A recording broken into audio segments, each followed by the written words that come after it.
And as the Reverend Chai said, the word has its meaning. Yeah. We wish that your struggle would be better and better. It's the meaning of prosper. Now I know why in Taiwan the tallest building is in the shape of pineapple. So I put what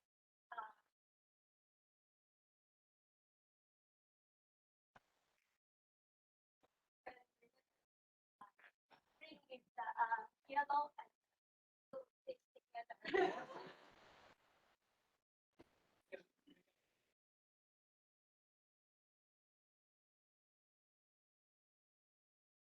Okay, thank you. So we can give a time here with us, whatever you prepare. Could I give us a few minutes? Yeah. So when I do my talk, do you want me just to say a couple of sentences and then you translate it, and then I go back? It has the whole thing in English, yeah.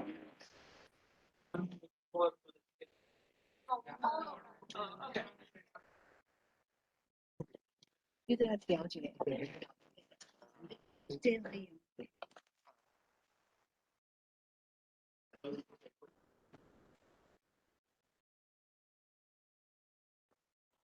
Thank you.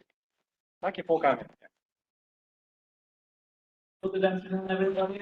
Thank you for inviting me here again. I was here 2 months ago when I was delivering those cups as a thank you for attention to Ukraine, for your help to Ukraine, and for your prayers and for your works for the country of Ukraine. And us dealing now with the war, we totally understand what Taiwan is living through right now. And as much as Ukraine worried before New Year and in January of 2022, we understand that much you and people of Taiwan worry about your home. Here to support each other, and by before I didn't know much about Taiwan, but when the war in Ukraine broke out, Taiwanese were the first ones to come and offer their help of Ukraine. And one of our first shipments was your medication that went to the capital of Ukraine, Kyiv. So I was asked to come today again to give a little talk about Ukraine, culture of Ukraine, history of Ukraine, and struggle of Ukraine. So because I'm Ukrainian, I know a lot of the history, but I wanted to go through history of Taiwan and compare how we are alike. Of Taiwan, and when war in Ukraine started, and then everybody started talking about Taiwan, and everyone was saying that Ukraine and Taiwan are very alike. And I started really researching and reading on the internet and watching videos how really we are alike. And I did learn that we are in many ways alike. And actually, the thing that we have in common is a lot of struggle, a lot of wars, a lot of conflicts, fighting for our land, and us not being able to be independent and to live on our own, how we want to live. People of Ukraine throughout the centuries, they fought for independence.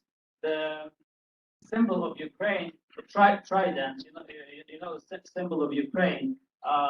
It actually is a combination of the Ukrainian Slavic letters, which means vola or freedom, and that the trident became a symbol for the people of Ukraine centuries and centuries and centuries ago, and that's why they sacrificed their lives back then for freedom.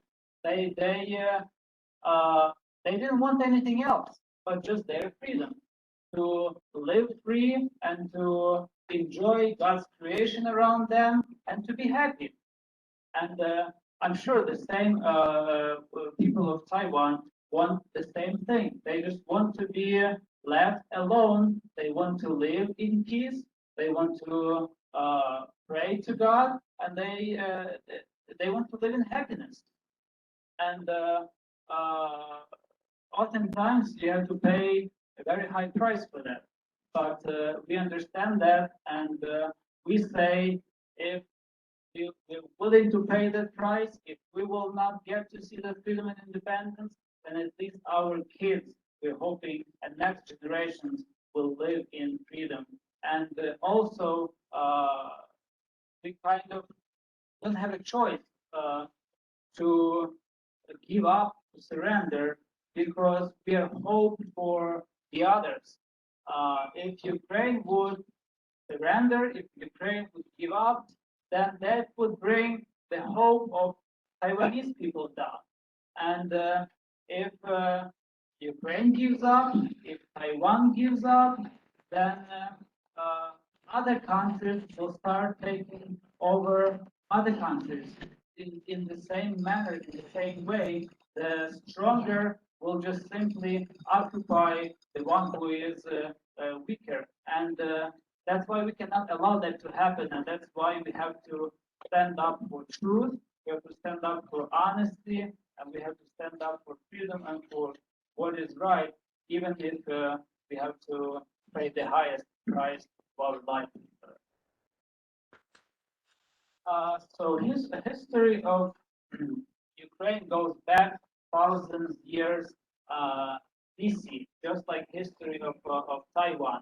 I did my research on Wikipedia and other places were telling me that before, just like in Ukraine, just like here in the States and in Taiwan, there were a lot of native tribes that lived, and then the colonization time came, and there was a lot of fighting, and all the colonies, French colony, Dutch colony, British colony, they came and one after another fought over the land of Taiwan. And if I am wrong at something, please correct me, because I know that sometimes I know my Ukrainian history, but if somebody else is trying to say something that is not right, I mean, I kind of have know what is right, and I don't get upset. I know that people are trying to do their best, trying to research the best. So please forgive me if I'm making any mistakes somewhere in your history. I'm not trying to change history of Taiwan or to add anything. So those were tough days, and occupation under Japan also wasn't easy for you. And the same we had with the Soviet occupation in the beginning and all through 20th century. We lost millions of people in 1932, 1933. Artificial famine was created in Ukraine, in the country that was considered and still is the breadbasket of the world. Between 6 and 10 million people died from starvation because communist regime, they came, they confiscated all the grain that people collected, and they sold it outside of the country, and so that to starve people of Ukraine, so that they would not create any uprising, and to eliminate. And then World War II. Nobody suffered as much as Ukraine because Ukraine was in the center of Europe, and when the Germans were coming, they went through Ukraine towards Russia, and millions of Ukrainians died. And then when Germans were retreating, Russians were going through Ukraine. Another wave of deaths came, and millions of Ukrainians died again. So in a very interesting statistic that I read was that 40% of Soviet army that was fighting Germany that died, 40% were Ukrainian. And it's millions of people. If I'm not mistaken, it was,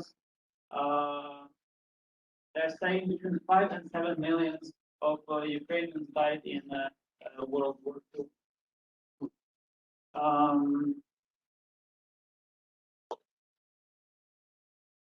But then, finally, so for Taiwan, the good days came, and in 1945, when during the civil war, the civil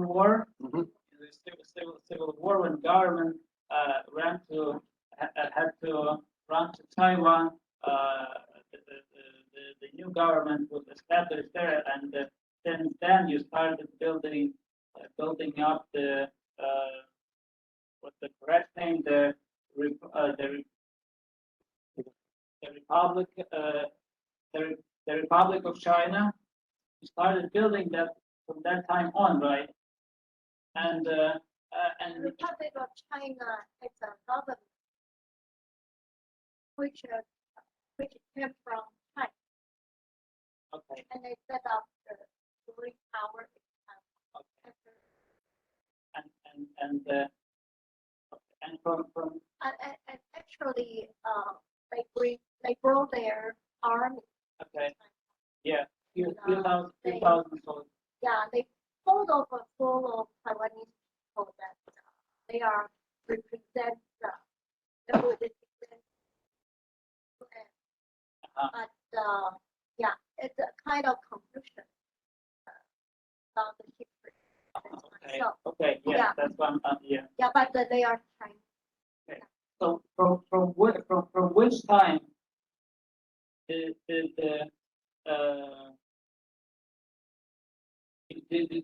you start Taiwan started living on its own and flourishing? From which time? It's a kind of confusing Yeah.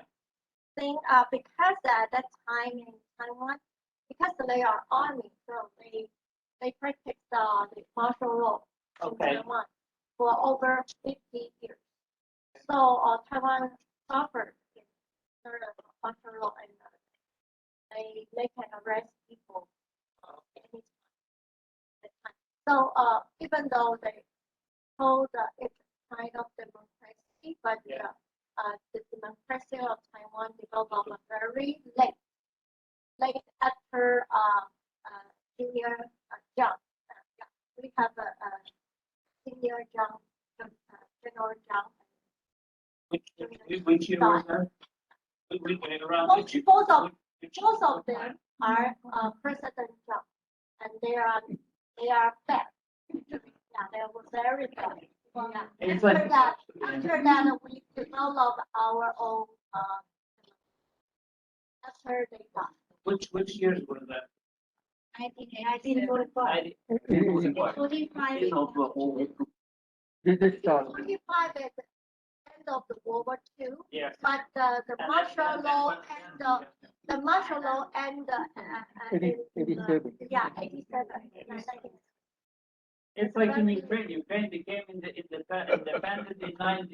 in 91, but we still struggled with so many presidents for so many years. We struggled.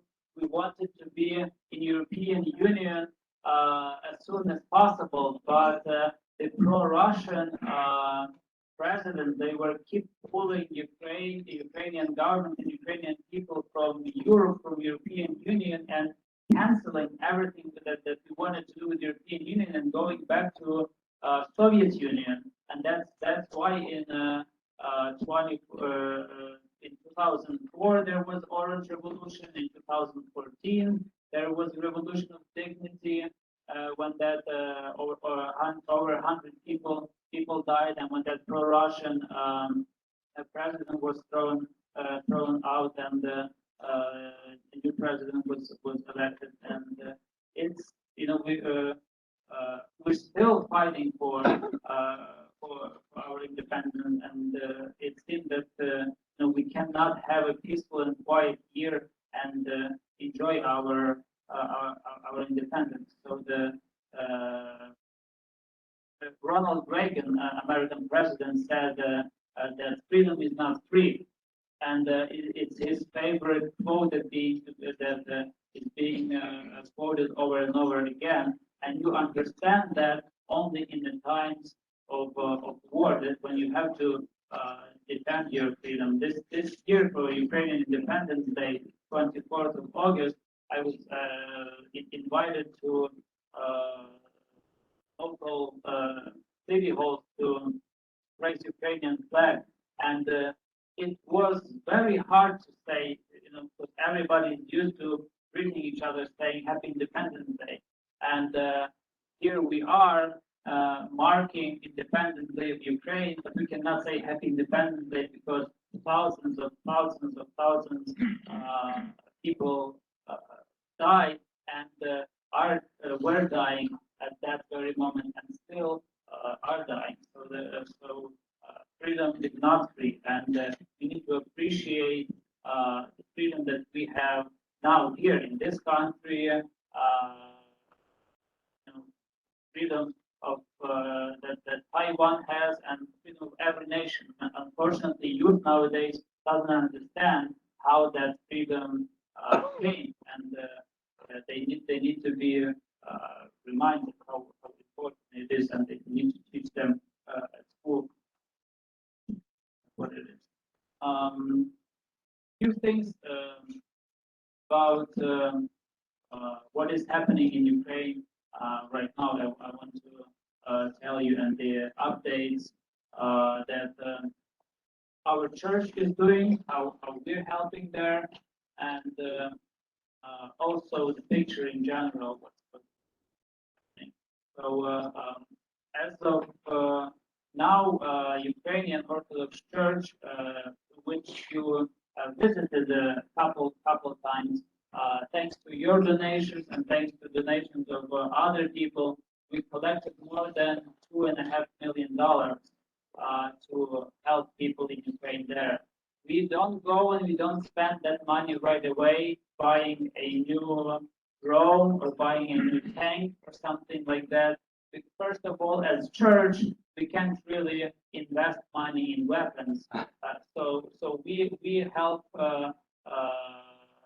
people with ambulances. We bought more than 100 ambulances, and with every week, with every month, we deliver them from Europe to Ukraine.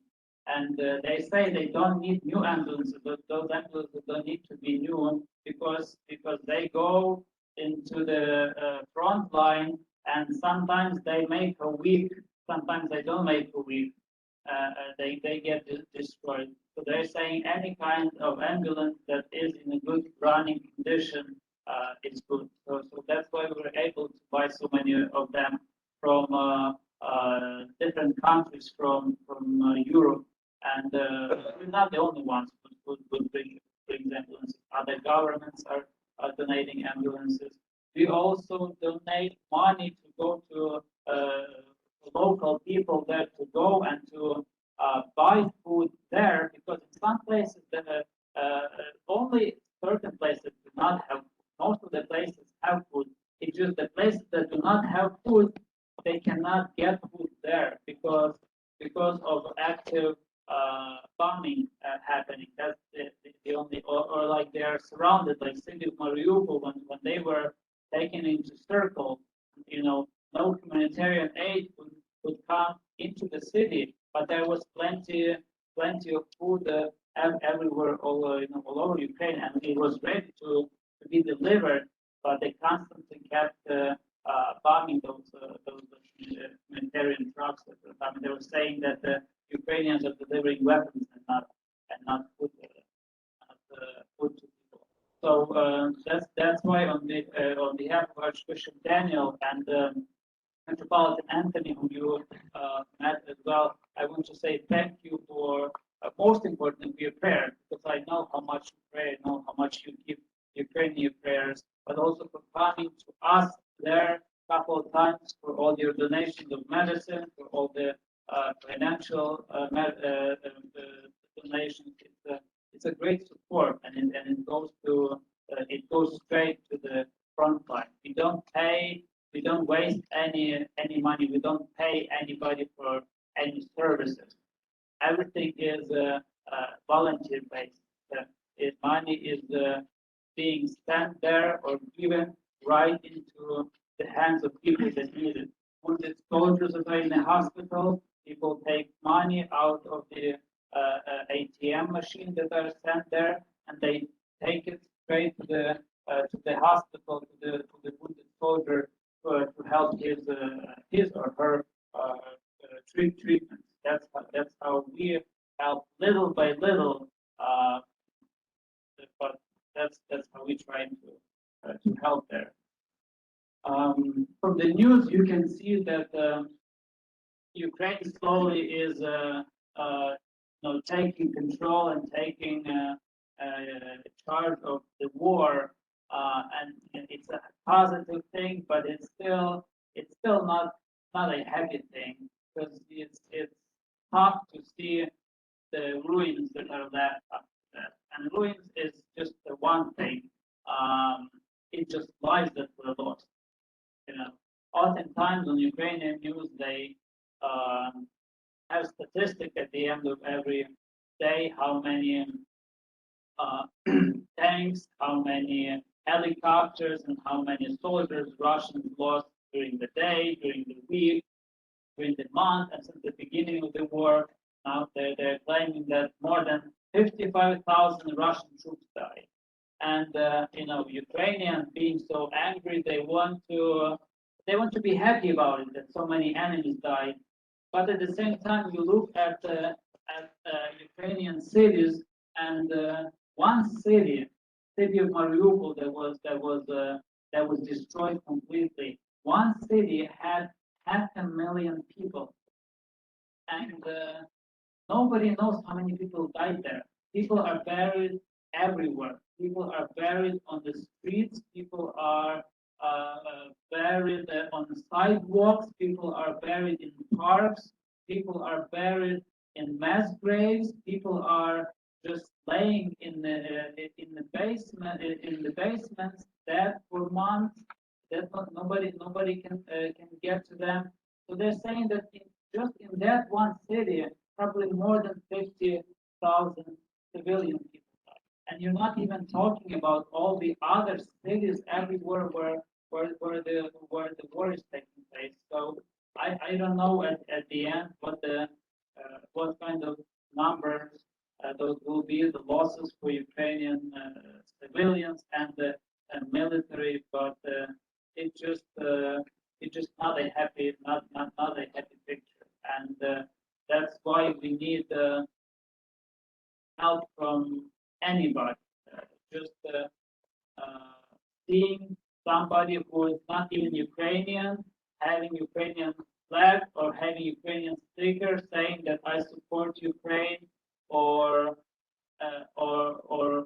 wearing Ukrainian T-shirt and standing saying that I'm standing for truth, I'm standing for justice. Whatever Russia is doing is wrong.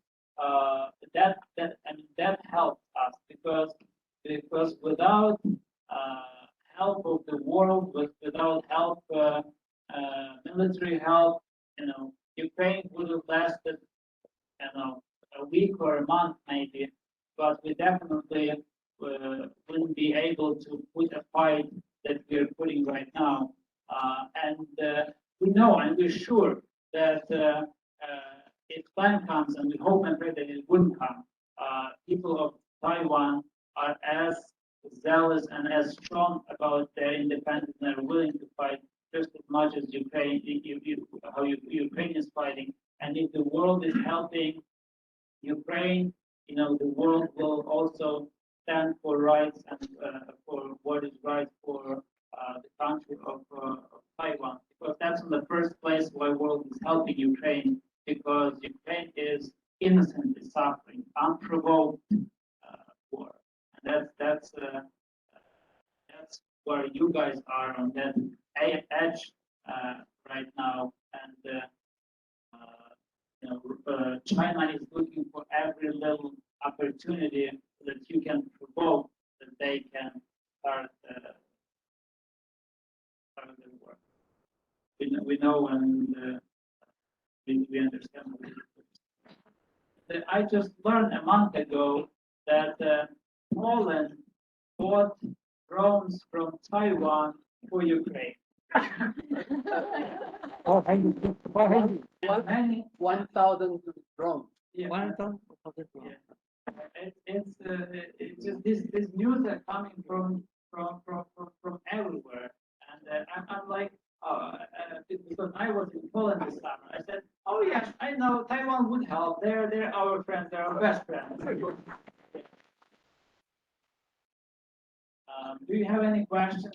I'll look through my notes and see what else I forgot, what else I can add. But maybe you have some questions. Maybe somebody didn't understand something. How the relationship with Ukraine and Taiwan right now? Relationship improving now or not? I don't know on government level, but I know that there are Taiwanese soldiers that are fighting in the Ukrainian army in the 10 soldiers. yes. But that's still that's help, that's motivation, right? You can see that one that the government make a click for next for October national holiday. I will play just for you. That government made the clip. You see, Taiwan stands with Ukraine Yes. officially. Usually, where we support. We support the government. Thank So you. the Chinese government.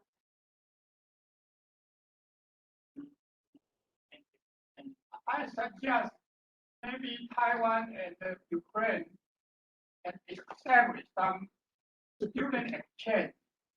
A couple of universities in Taiwan I have pretty much different. Really try to establish exchange program. Yes. I might can help. They are actually students from Ukraine study in Taiwan right now. Yeah. Oh, in which university? You know? I'm not sure which university, but Yeah, as far as I know, they are students, and they are kind of concerned because of the war. They are kind of concerned, so that's why they gather.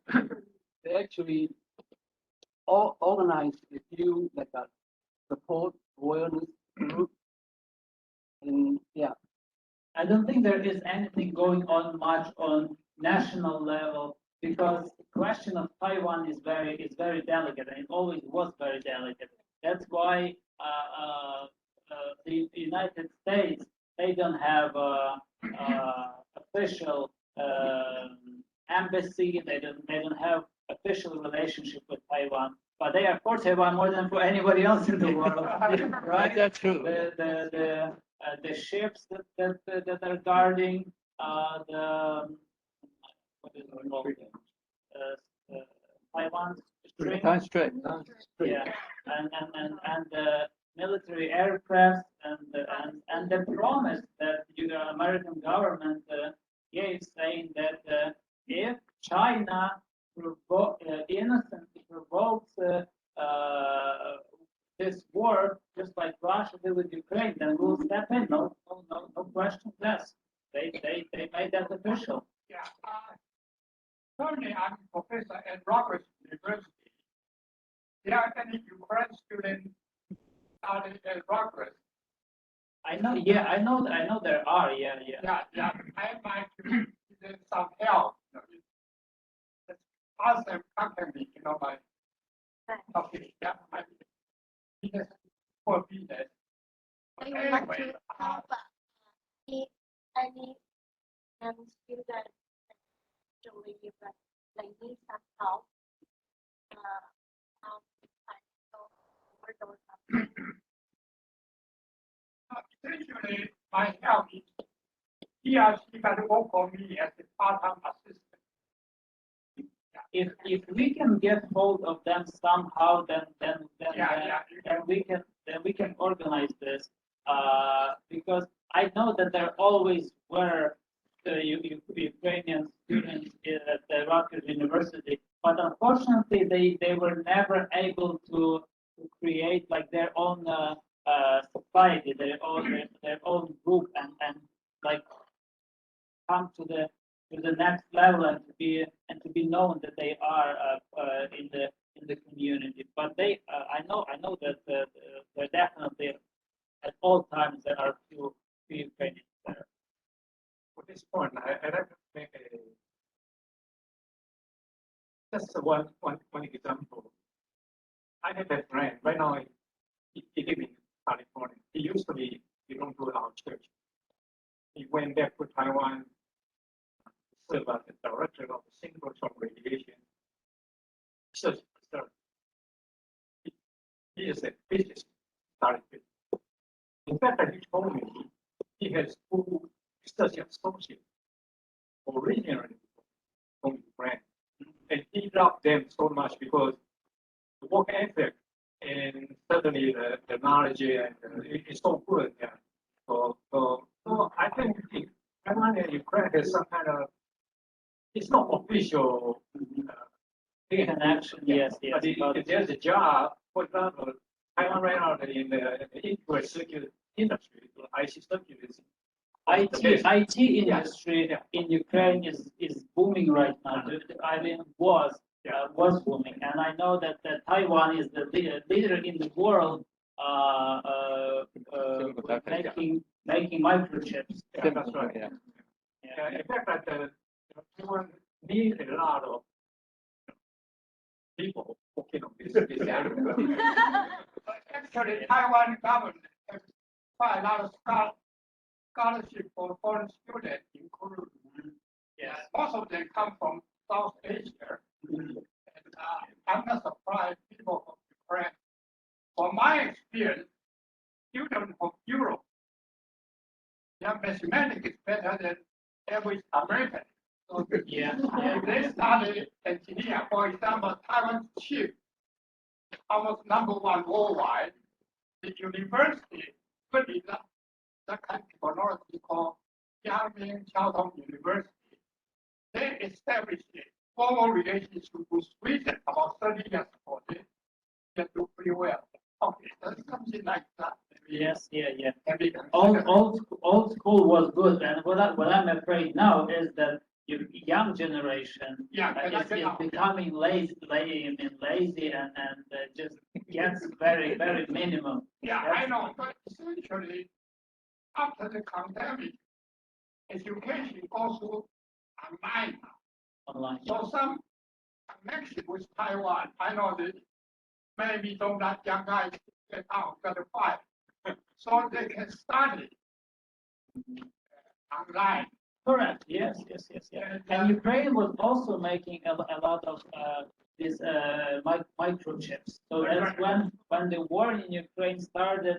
Then I personally heard that a lot of European companies, car companies, that were getting their microchips from Ukraine also had to stop their production because there was no more that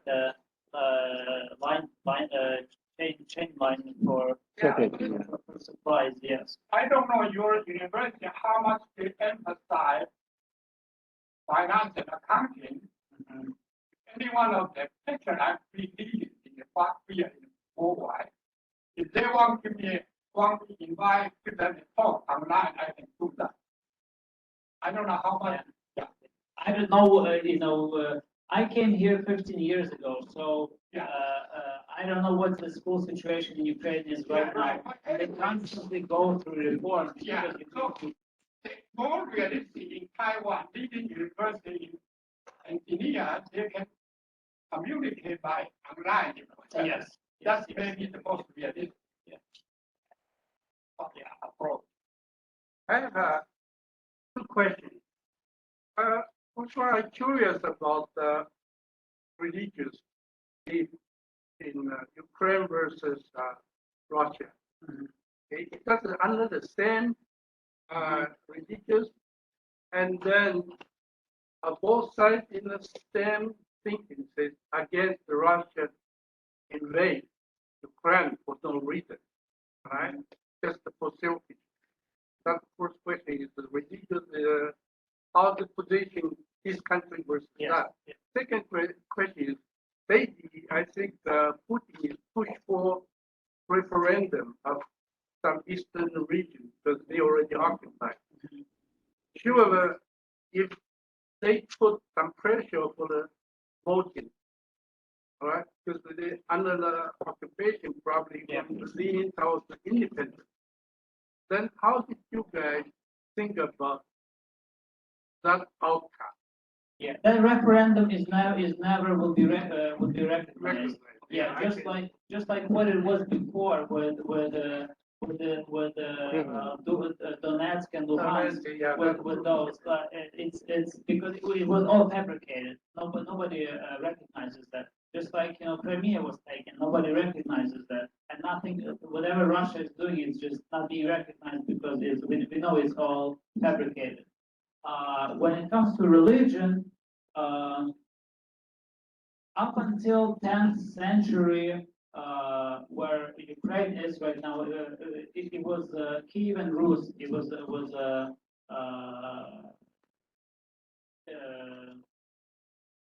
kingdom. Yeah. So there was pagan religion there up until then. Then, because Kiev and Rus, they became very powerful state, and they were with good relationship with Byzantine Empire, which was down south across the Black Sea. They took Christianity from them, and in 988, the entire country or kingdom at that time, Kiev and Rus, was baptized into Orthodox Christian faith. Everybody was, and the whole country switched. And since then, Ukraine is considered one of the cradles of Orthodox Christian Orthodox faith in Slavic nations. Then Russia didn't, or as a country, didn't even exist at that time. So they came to existence a bit. They had their small little kingdoms there, but then Moscow came into existence 200 years later, and so they basically took religion from took religion from us. So we brought religion from Byzantine Empire, and they brought religion to their land from us. And there was even time when we had these kingdoms that were in good relationship with Russia, but we would even send our bishops to lead their church there. They would take their high bishops from us, and then they became a huge state, and then golden ore came through Russia and came through Ukraine and destroyed both, destroyed Russia, destroyed the Russian kingdom at that time and Ukrainian kingdom at that time, and there was a big ruin left. So that's why in Russia you see more Christian faith and Muslim, Islam. But the problem with Russian faith is that it was controlled controlled by government. It went into and sometimes it can be controlled by government in a good way. Government can let you do your thing and prosper and everything else. Sometimes it's like Russia was doing. Russia is using church as a tool to campaign, to say, to use their propaganda against religious people, and that's why it became dangerous because Russian church and Ukrainian church, they claim that they are sister churches, mother sister churches, whatever relationship they claim they have, but they don't want to recognize that this is a war because they're on the side of Putin. So that's the problem, and it's very sad that two Christian countries killing each other.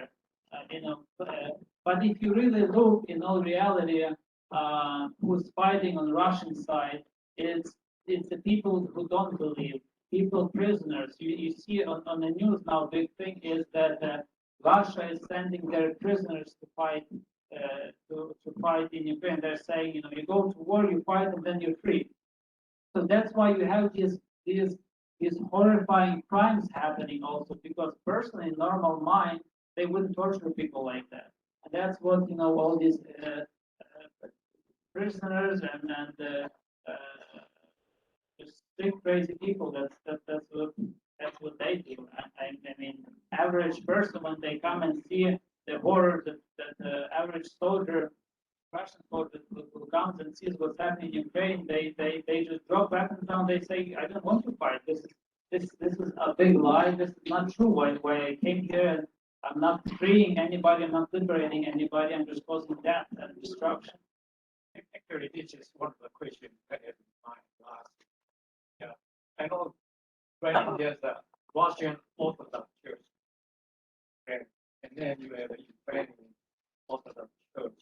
My understanding is you separated sometime in 1920. Yes, yes. So when that's when the borders of Ukraine were shifting, and Ukraine was part of Soviet Union, and then Ukraine was part of Poland, and then Ukraine was part of Austrian and Hungarian Empire. So the border was shifting back and forth, back and forth. So when Polish kingdom pushed, originally Ukraine was Orthodox country, and then when they pushed, they brought Roman Catholic Church there. So and a lot of wars were also because of religion, not as much. It was also because of the culture, but also because of religion. There were bad, horrifying wars. Yeah. And then Russians pushed back, and then they took over all the churches that were Roman Catholic churches. So it's just the properties were going from one place to another place to another place, and at some point, when the Russian government allowed church to exist, but Russian church on Ukraine. That's how Russian church in Ukraine appeared, and because they were also supporting government and working for government, that's why they were allowed. And then on the Western Ukraine, because the Western Ukraine was switching to Orthodox Catholic, there is a unique church came into being called the Ukrainian Greek Catholic Church. So it's a mix of Orthodox and Catholic, and it's also a big group, but because in the territory where they were, because border was always shifting, the religion got mixed. Orthodox Catholic traditions got mixed, and that's how they exist until today. Yeah. And now, just when the war started, everybody started going against the Russian church in Ukraine. So they said that they broke ties with Russia, and they just are calling themselves now Ukrainian Orthodox Church. Yeah.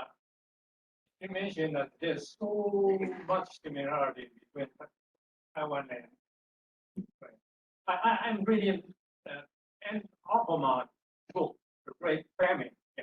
Yes. Inside there's a lot of history, and one of the similarity is the church prayer role. In Taiwan, the democratization is initiated by the Presbyterian Church. You can understand very well that your church plays a similar role. And the other question I have is because I'm so confused. You know, here recently I find out that the Kharkiv is used to be the capital of the Ukraine. Here is Yes, but then eastern side most of they call it the Russian. I'm confused. That's Ukraine. Is Russian people living in that area? so that's another thing that people were moved a lot. Oh, some of the when so Soviets, because Ukraine was very populated area. So Russia is gigantic, but Russia just has a three times more population than Ukraine. You know, it's gigantic, but it doesn't have the population, and it's easy to control the population because they are scattered. It's difficult to control Ukrainian population because they're all together tight, and they want what they want. That's why Russians always oppressed Ukrainians. They oppressed them with genocide. They oppressed them with wars, constant wars were going on. Even when before when it was the Kievan Rus kingdom, when there was monarchy. During the leadership of one person, it was a strong state. But then one person died, and then his 5 or 10 sons split the kingdom into pieces, and then chaos started. They were fighting among themselves. So they are Ukrainian, but they speak Russian. Well, They have it's a Russian Slavic. culture. It's a Slavic. No, the language is Slavic. It's not Russian language or Ukrainian language. It's a Slavic language where Ukrainian came from, Belarusian, Serbian, Russian. But every time during Soviet occupation, they would displace people. They would religious people and intelligent people. They would send to camps, just like Germans, Nazis were doing. Some Ukrainians ended up all the way across across Russia at the shore point. I forget what is there. All the way where Japan is. They send them by train. Railroads all the way there, so that they were promising them better life and everything else. But what they were doing, they were just moving people away and bringing Russians into Ukraine to mix the Ukrainian language. And when it's you look at Hitler and his plans, what he had and how he had this great mind and what he was doing everything to just eliminate everybody else and to build his empire. I mean, the Soviet Union is basically doing and is doing the same thing. They just impose their history, they impose their language and everything else, and they lie and lie and lie and lie for centuries, and they think it's true. And people that are born, they're the young generation, they believe it because they don't know anything else. All the maps are telling you that Moscow didn't exist until 1187 or something, and Russians are saying that Kiev, which was Ukraine, was Russian, and that faith is Russian and not Ukrainian. They were not even in existence for a couple of hundred of years, and they're saying that Ukraine never had issues with Russia. We share things. If there was time to help, we help. But we never wanted Russian land. We never wanted anything Russian. We just wanted our own, and they could live, on their land, how they wanted to live on. But they always keep coming and conquering our land. Crimea. Why do they want Crimea? They don't have enough land. They have more than they need land, but the Crimea is important because they can keep their sea fleet there, and they confiscated the entire Ukrainian fleet. Ukraine had their fleet there. This Russian ship, Moscow, it was Ukrainian ship. Oh, really? Yes. So it's unbelievable what's happening. It's like we laugh now that Russians are leaving all the weapons for us so that we can fight Russians with Russian weapons. But that's what they were doing, because during Soviet Union, because Ukraine was so strong, because Ukrainians were so smart, because in Ukraine there are so many factories. The best things that were built in Soviet Union were built in Ukraine.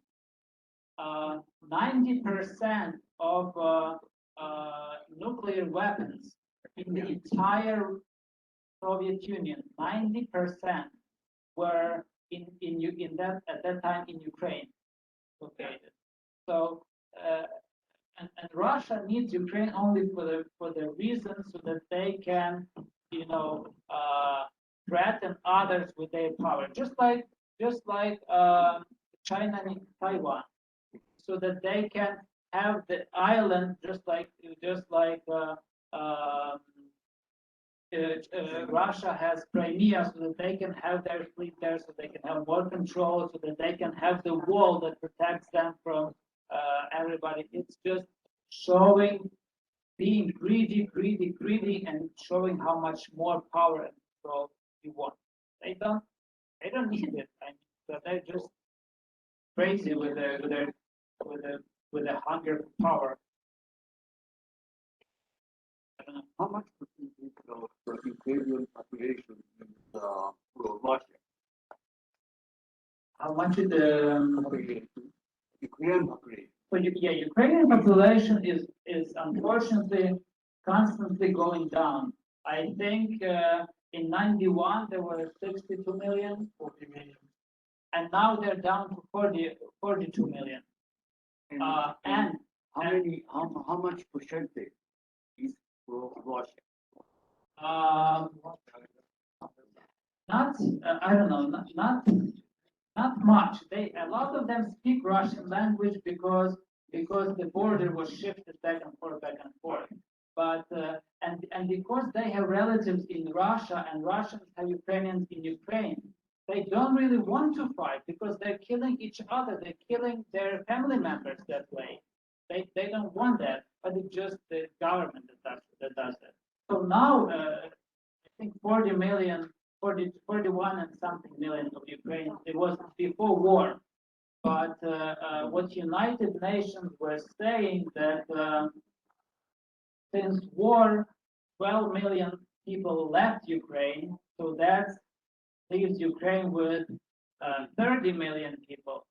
But by now, by beginning of September, 5 million came back. So now it's like 35. I mean, before the war, before this war, Yeah. how much percentage of the population is actually for Russia? Identify himself as Russian. They say, okay, Yeah, I don't know that. say in the eastern region of Ukraine, Yes. if you really have a true, honest referendum, that how much would vote for that referendum? I don't How know. much percent?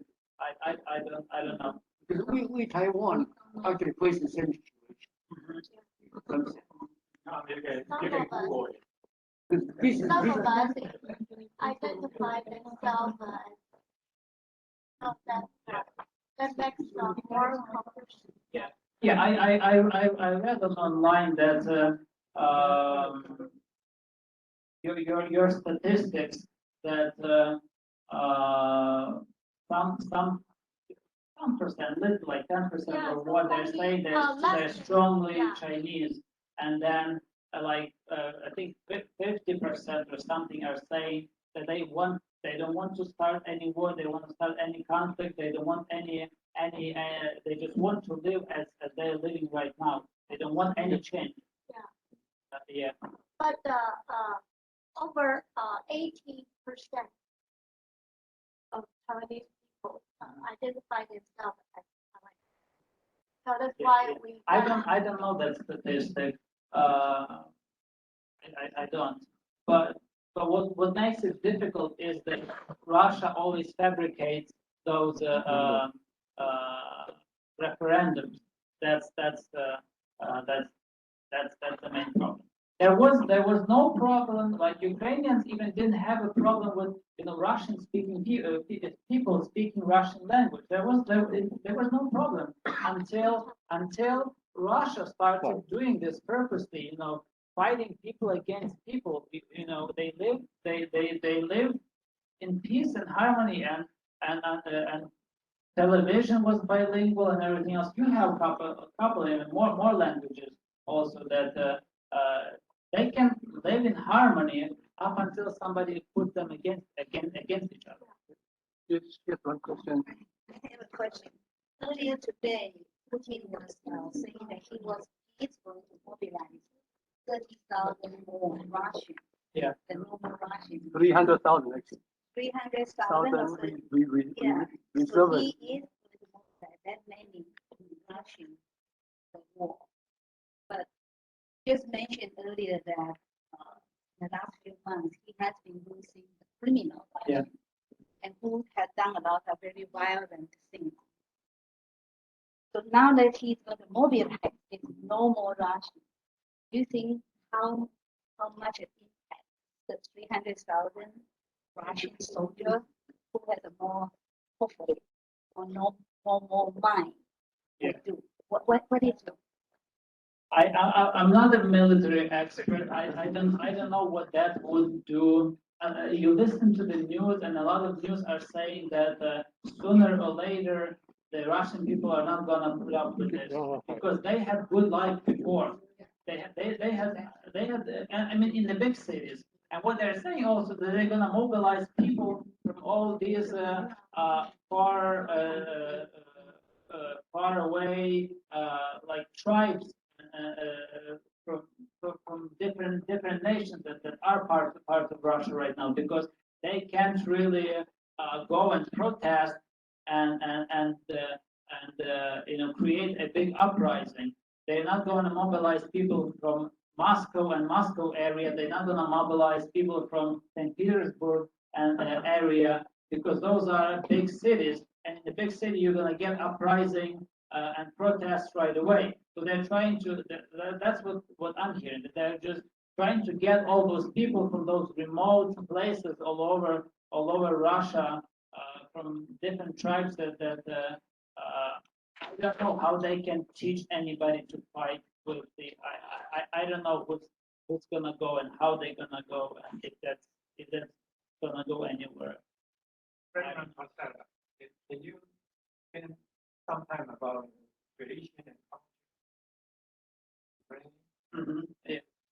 Tradition and culture. So Ukrainian language is one of the like not that I'm praising Ukrainian language, but Ukrainian language are very melodic language, and it's recognized actually one of the most melodic languages in the world.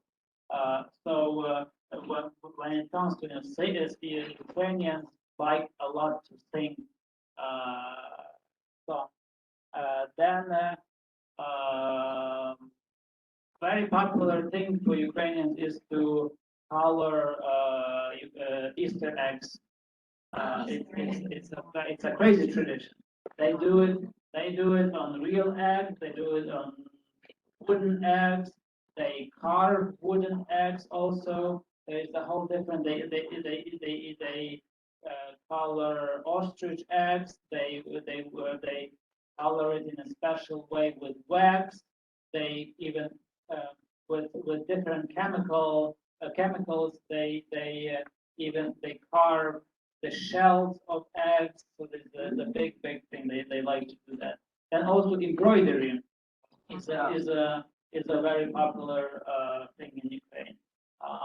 Unfortunately, all of this was dying when Ukraine became independent during Soviet Union, when during communist days, when everybody had to wear the same uniform, when everybody had to get dressed, all of that was dying. And then Ukraine became independent, and it still wasn't that much popular until this Ukrainian revolution, one after another, started taking place, and people became patriotic, very patriotic.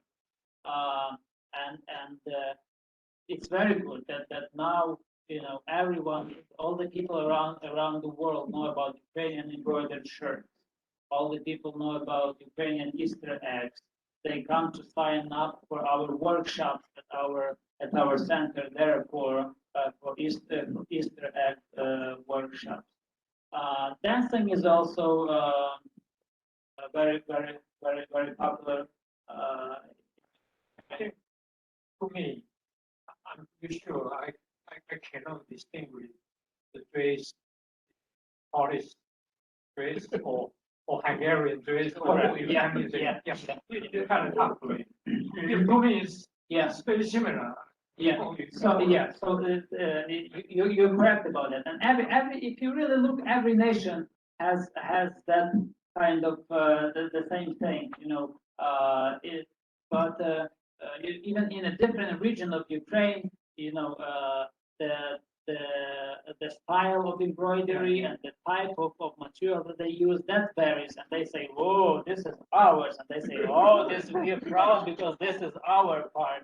So yeah, every nation has something like that.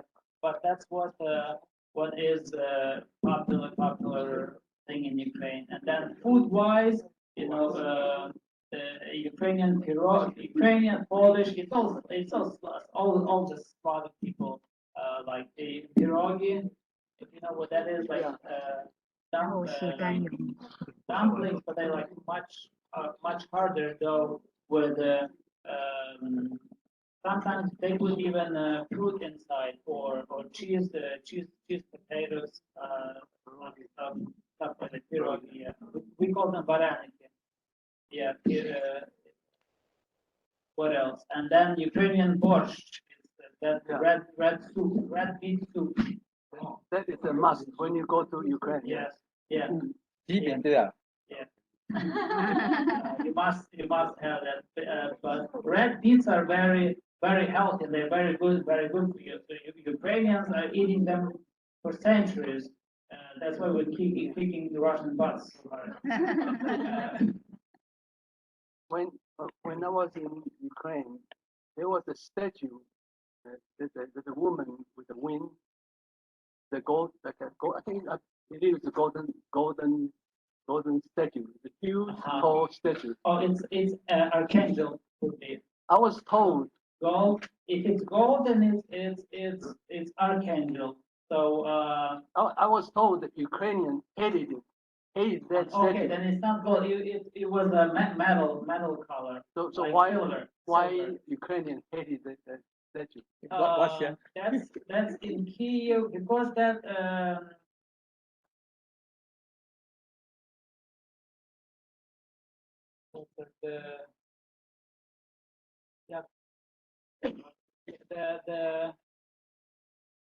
it was put after the World War when Soviet Union won the war, and it's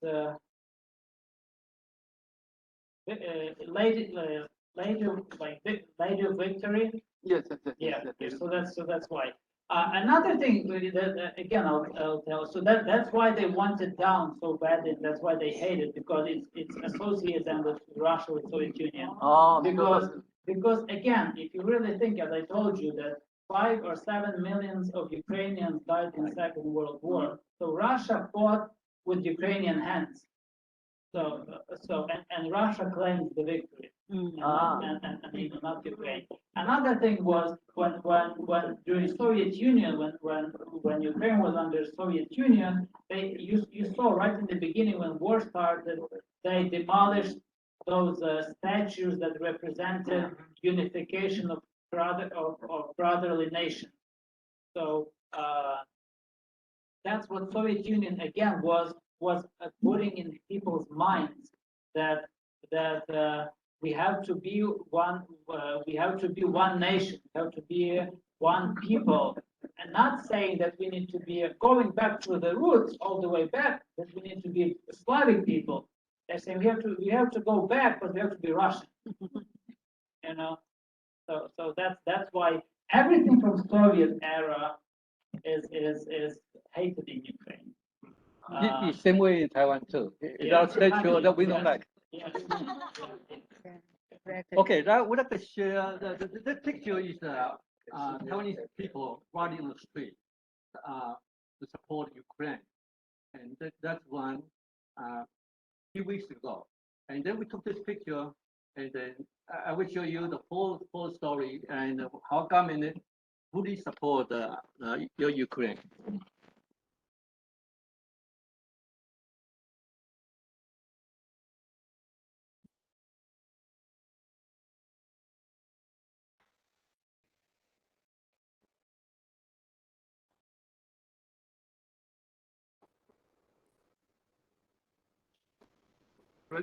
Representative City, please.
Definitely, the bedrock always stands with Taiwan.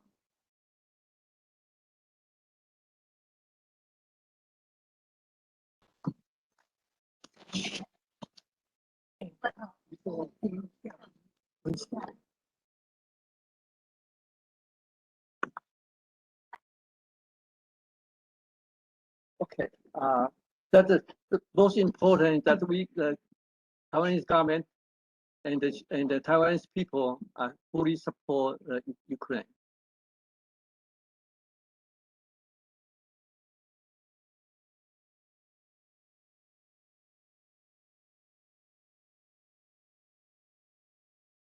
You know how to speak in your language?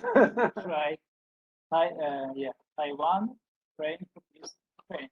No, I mean the top there. Yeah. How would you say? Oh, then. Zamer, Ukraine. I'm afraid for peace in Ukraine.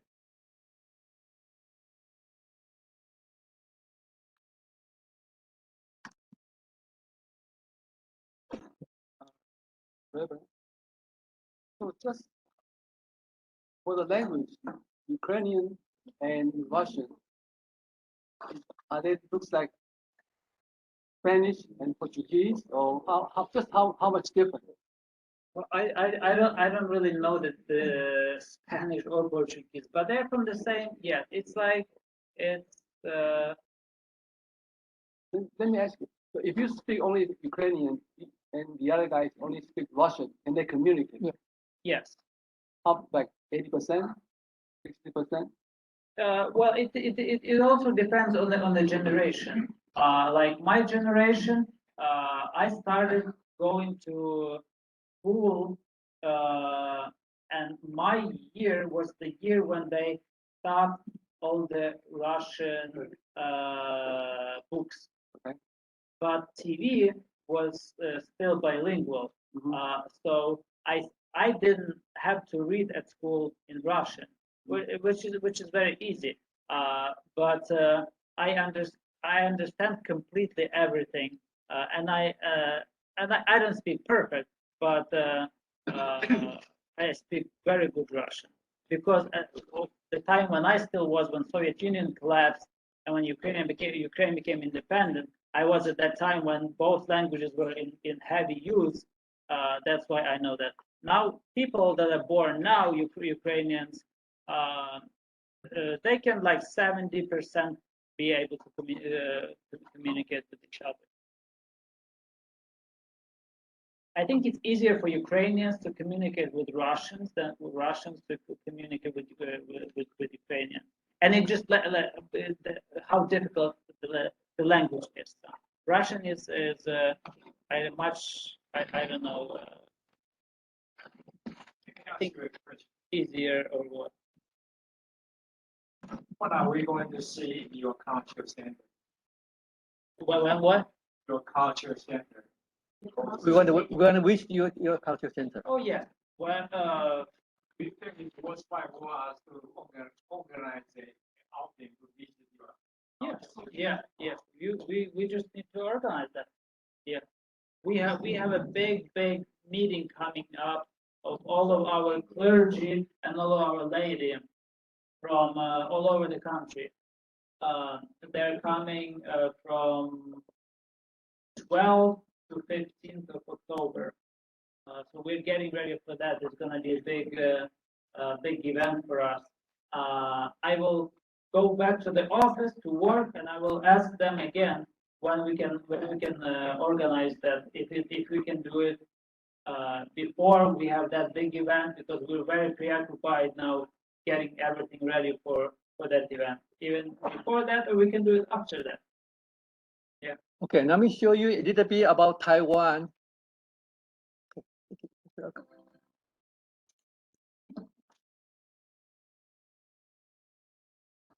The semiconductor.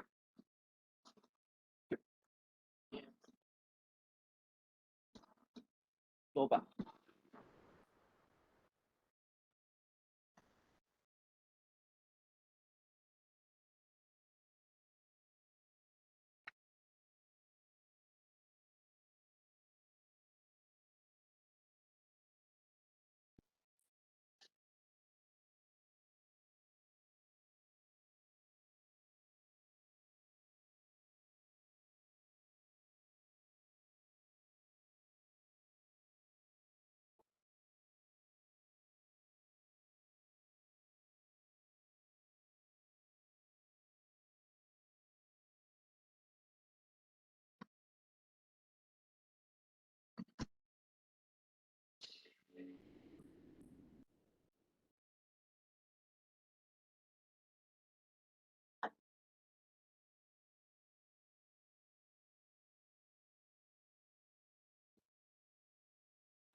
Okay. And another thing that I learned is that Taiwan being so little, you're the 19th country in the world with the highest the GP. Yeah. It's amazing, and that's because people live in unity, people live in peace, if people want to enjoy life, and that's why you're able to accomplish what you're accomplishing because you're one, you're together. And But we went through a big struggle too. Yeah, we are under the the Chinese the control the fruit from the Benin. struggle from the all the way bottom, it's you can go up very high, and you're on your way just going up and up and up. So it's very good. You're amazing nation. So similarly, we would have the same hope. Thank you. We hope in the future we can have more Orthodox church. Orthodox church has very small. Christian in Taiwan with 4%. Yeah, only 5 to 7%. 5%. Depends. In the big city, it's 7%. Yeah. But in the countryside, maybe 3 to 5%. And I don't remember. I have no idea about the facility of Orthodox church in Taiwan. So probably in the future. Yeah. The question. Okay, any more questions? Any Okay. question? Yeah, yes. Well, thank you very much for spending your time with us. I have a question. Recently, I think there are some international communities trying to bring both leaders from Ukraine and Russia together on a negotiation table so that they could send to the war. I don't know whether this news is correct or not, but the media said the Ukrainian leader refused to do that. My personal feeling is the war has been so long, and I know, like you just mentioned, some Ukrainians don't like the war. Would your president be under any kind of pressure to force him to negotiate with Russia? Or most people just want to fight until the last man? That's my question. Second question or comment is, some people in Taiwan learns lesson from Ukraine, and they said every citizen in Ukraine has a very strong mind and determined to fight. They said that's not the case in Taiwan. So some wealthy businessmen, they donate so much resource to train everybody, or at least the leaders of local communities like Yizang. So everybody will know how to shoot. And what his idea was, if everybody know how to shoot, if the Chinese people know they cannot just come over and take it over because they have to fight against those each individual in each little township.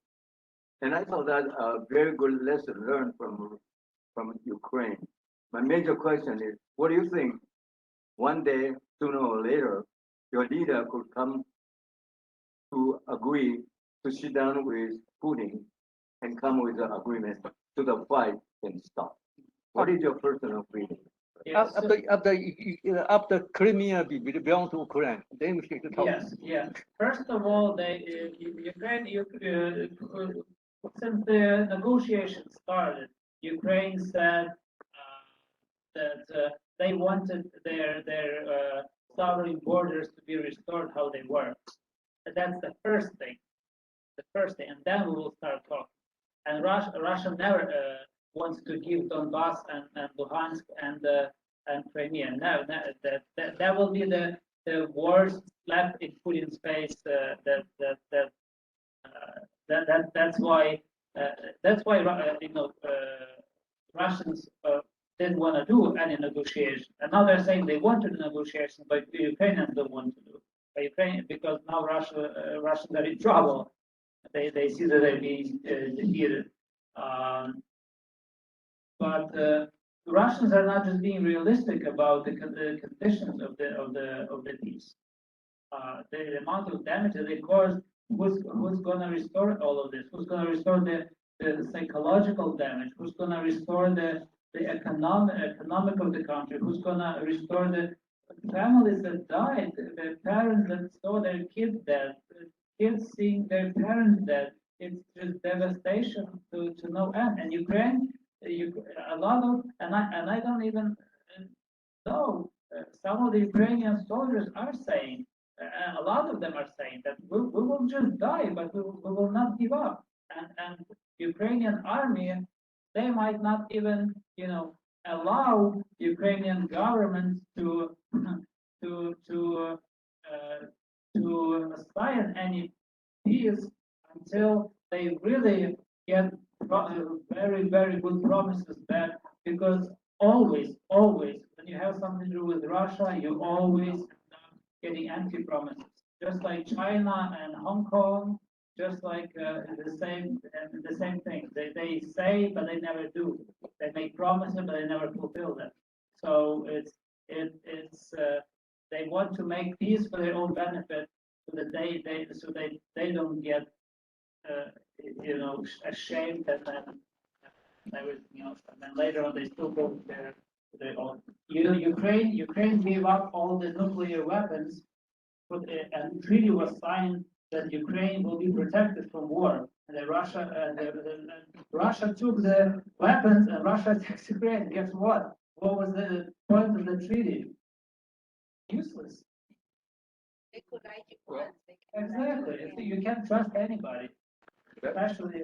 that seems to be Yeah. very similar to our situation in Taiwan. Mhm. Some opposition parties said we got to negotiate with China. But the China said preset condition was you have to recognize you're part of me before we start talking. And that's causing that is a stumbling block right now. So, and I hope we learn, Taiwanese people learn from Ukraine citizens. And then the other nations are starting to do the same thing.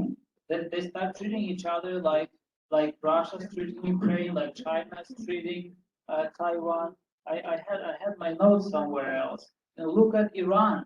How if Iran is turning into China, they're thinking they're almighty, and they're thinking they're all powerful. And then where was there the military conflicts between Azerbaijan and Armenia? They are fighting, and it's a chain reaction. If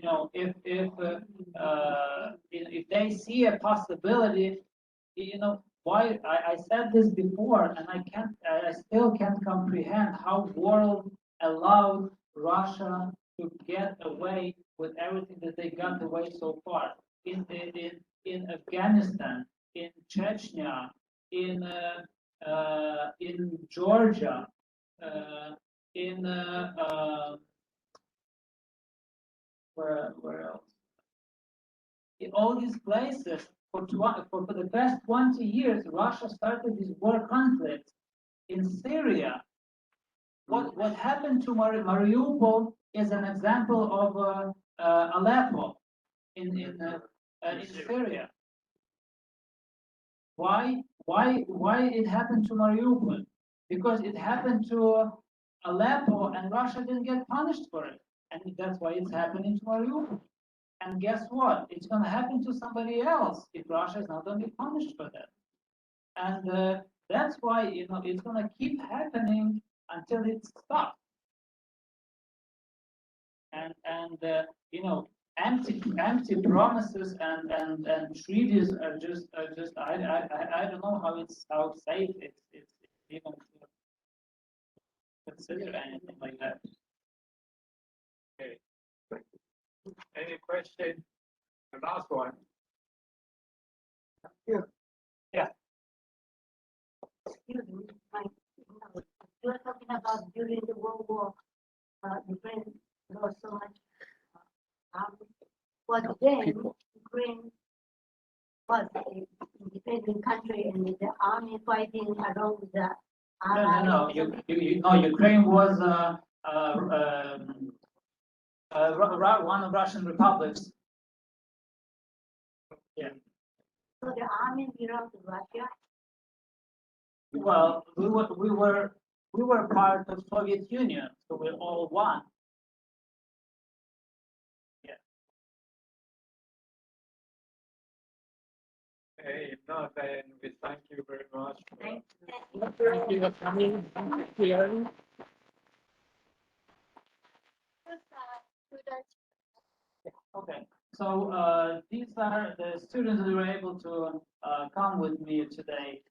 We have Nick, he's American born from state of Pennsylvania, and then we have two guys from Ukraine. One is Andriy in the middle.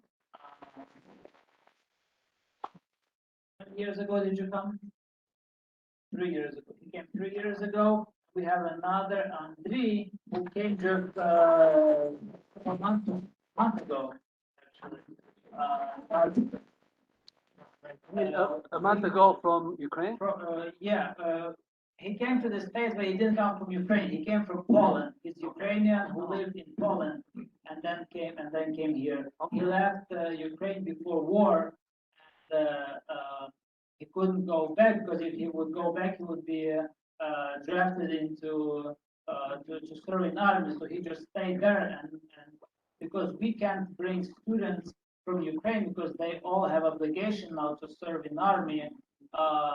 He was outside of Ukraine, and he wanted to join the seminar. So that's why he was able to come to join our seminar. And then we have 5 or 6 more students that are full-time students, and we have part-time programs.